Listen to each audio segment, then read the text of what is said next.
In the mid-70s, Juliet's life was slowly fading away. The diagnosis of colon cancer was merciless, and day after day her strength was failing her. She hardly got out of bed, only occasionally sat down to feel at least some illusion of control over what was happening.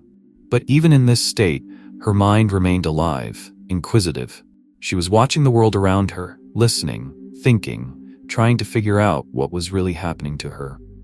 Over time, the reality around her began to change. She noticed that the usual solid objects began to appear transparent and fluid, as if they were melting into space. The colors became brighter, richer, as if they were glowing from within. Even the sounds sounded different, clearer, more voluminous, as if they had discovered another depth. Juliet tried to read, but the words on the pages lost their meaning, turning into incoherent symbols. It was like trying to understand a foreign language that she had never learned. She felt that she was leaving the familiar three-dimensional space. Her perception was expanding to encompass something more.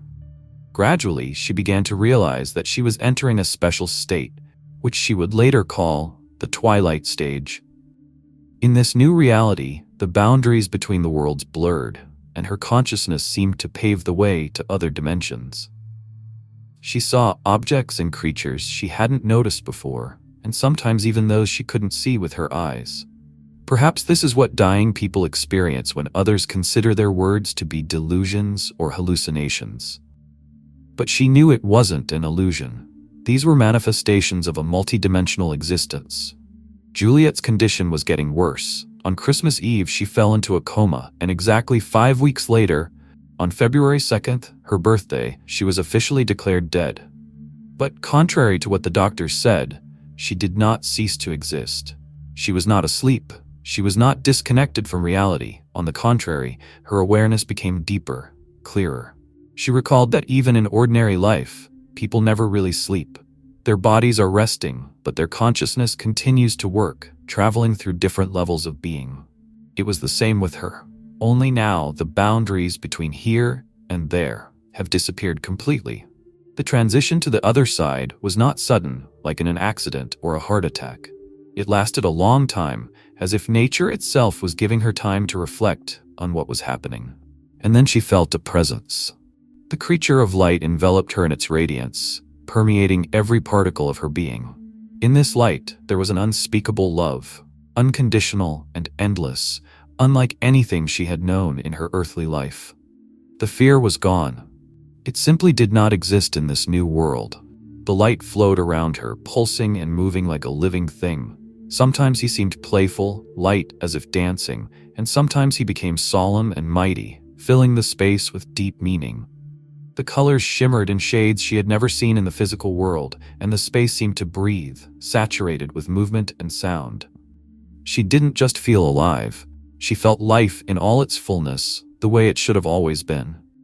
And she wasn't alone. She was surrounded by beings who guided her, comforted her, filled her with love and peace. She didn't know who they were, but she was sure they'd always been with her. And that knowledge brought her a peace of mind she had never experienced before. Juliet's mind was filled with memories, but it wasn't just a stream of images from the past. Her whole life opened up before her like a panorama, unfolding in all directions at once. It was like watching a movie, but not an ordinary one. She saw not only the events, but also the feelings she felt then, and even the emotions of those who were nearby. Every thought, every word, every action, everything manifested itself with crystal clarity. Unlike the earthly memories, there were no distortions, self-deception, or attempts to justify their actions. Juliet saw her life as it really was. At first it seemed overwhelming. She was afraid that she would be judged for her mistakes, but nothing like that happened. The being of light that accompanied her did not express the slightest condemnation. Instead, Juliet felt only endless love and acceptance that surrounded her like a warm stream. She realized a simple but stunning truth: the only judge of her life is herself. In this dimension, there was no punishing God standing on a throne and passing judgment. It was just her and her own understanding here. But surprisingly, she no longer looked at herself from the point of view of her ego. Her consciousness gained a different perspective, as if she was observing her personality from the outside, without attachment to the former earthly emotions. In this new state, she was a pure being, free from fears, ambitions, regrets, and pain. She felt not like a body, but like a consciousness, light and weightless, like a soap bubble moving smoothly through the flow of time and space. When her journey through memories was over, new visions opened up before her. Juliet seemed to be in a room with huge windows, each of which showed different scenes. In one window, she saw something that looked like hell. Faceless gray figures wandered aimlessly in space, making soft moans. Their suffering was palpable, but it was not eternal hell, as it was described in earthly religions. Rather, it was a place where souls experienced the consequences of their actions. Juliet felt no disgust or fear. She felt deep compassion. She knew that sooner or later these souls would find their way to the light. Here in this world, nothing was final. Everything existed in a stream, and this stream inevitably led to healing. Then she saw another vision. People she had known in her earthly life appeared before her. She saw them as they looked now, but also as they would look in the future. She realized that she was witnessing the consequences of their actions. Some suffered because of their mistakes, others shone with happiness, having experienced forgiveness and love. Juliet realized that everything in the world is connected. No action goes unnoticed. However, she didn't feel any gloating or bitterness. Even to those who had hurt her, she wished only for them to find the light within themselves. The next vision turned out to be completely different. She saw an endless water realm filled with glowing creatures. Juliet felt that her consciousness was merging with this world, and suddenly she was underwater. But she wasn't afraid. There was no need to breathe here. There were no boundaries between her and the surrounding space. The water was alive. It enveloped her in a soft glow, and her movements were smooth and natural. She floated up and saw the sky full of lights. They swirled around her, shimmering with hues she had never seen before. The being of light was nearby, but now it seemed to have merged with the surrounding space, becoming a part of the universe itself. Everything Juliet was experiencing defied description. It wasn't just joy or happiness, it was a feeling of oneness with the entire universe. She was free, light, infinitely alive, but something even more amazing was waiting for her ahead. Every second she spent in the presence of the light filled her with such delight and awe that the thought that she had been chosen for a special task seemed incredible. She felt that she was a part of something infinitely great, not as a person, not as an ego, but as a consciousness merged with creation itself. Love enveloped her from all sides, and she understood that her whole life was connected, intertwined in a single dance of infinity. Connecting with other beings on the other side was something natural, free from the distortions that are peculiar to the earthly world. It was impossible to pretend here. It was impossible to hide the truth, because communication took place at the level of consciousness, openly, honestly, telepathically. She felt like pure light, driven only by love, without any of the dark impurities inherent in the world of matter. But then everything changed. The mood in her world was different. The vibrations began to change, as if preparing her for an important event.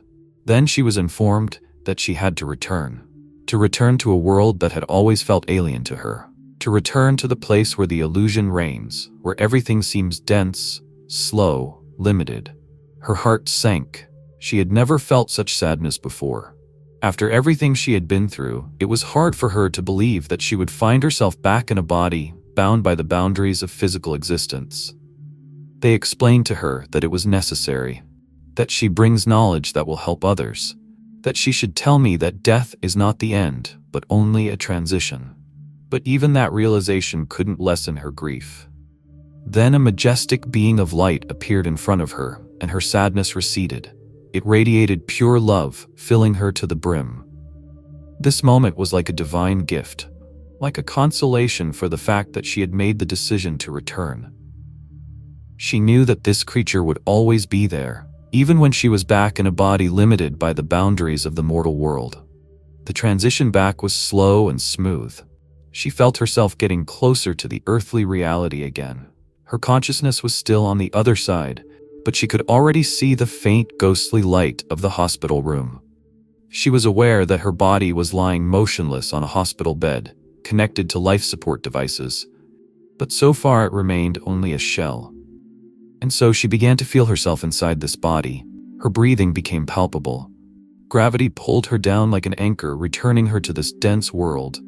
Unlike the lightness and freedom on the other side, everything seemed heavy here.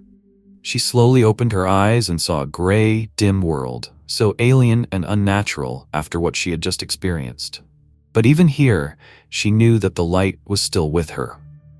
Even when she fully regained consciousness, she continued to feel the presence of a being of light communicating with her on another level. She saw things that others couldn't see, heard voices that no one else could. Gradually, the reality of this side began to obscure the memories of the other, but the knowledge remained. And then she remembered the promise. She was told that she would never be alone, and she knew it would be like this. Dear friends, this story is based on real events. Write in the comments what you think about this. Do you believe in life after death? Recently, some interesting videos were released on my channel. I strongly advise you to watch them.